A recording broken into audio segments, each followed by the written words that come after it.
Hello बच्चों, let us read this question. So the question says a photon and a proton have equal energy. तो एक photon और electron जो है दोनों के एनर्जी इक्वल है. The ratio of wavelengths lambda photon by lambda proton is proportional to.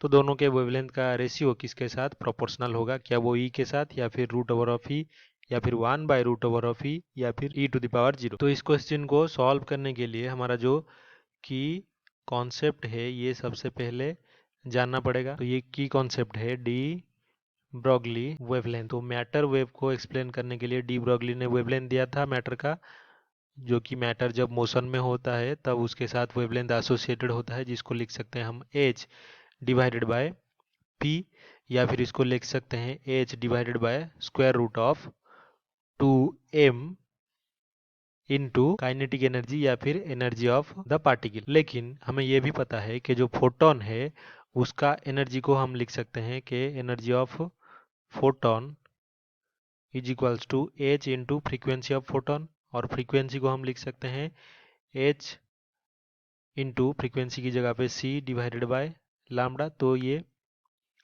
Wavelength of photon हो गया. तो इसको अगर सिंप्लीफाई करें तो जो लैम्डा फोटोन होगा is equals to H C divided by energy of photon. तो इसी तरह से डी ब्रॉगली वेवलेंथ से लैम्डा प्रोटॉन, क्योंकि प्रोटॉन एक पार्टिकल है, तो ये इज इक्वल्स टू हो जाएगा h divided by square root of 2m into energy of proton. लेकिन हमें क्वेश्चन में क्या गिवन है? Given energy of proton is equals to energy of photon, this is equals to ई.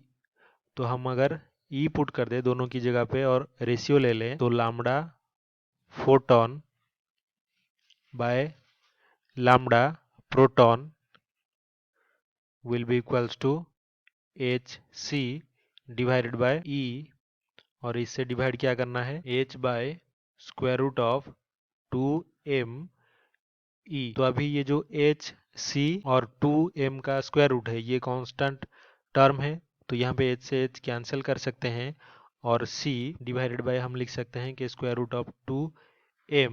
तो ये कांस्टेंट हो गया, और इनटू क्या होगा? ये रूट ओवर ऑफ ई और ये कैंसिल हो गए, तो ये बचेगा 1/√ओवर ऑफ ई. तो हम लिख सकते हैं कि जो रेशियो होगा ये कांस्टेंट टर्म अगर इग्नोर कर दें तो lambda photon by lambda proton is proportional to 1/√ओवर ऑफ ई. तो यही हमारा फाइनल आंसर होगा. तो जो फर्स्ट ऑप्शन ई है ये गलत होगा, सेकेंड ऑप्शन रूट ई ये भी गलत होगा, थर्ड ऑप्शन 1/√ओवर ऑफ ई ये सही होगा, फोर्थ ऑप्शन भी गलत होगा. तो only option 3 is correct. I hope you have understood this well. Best of luck.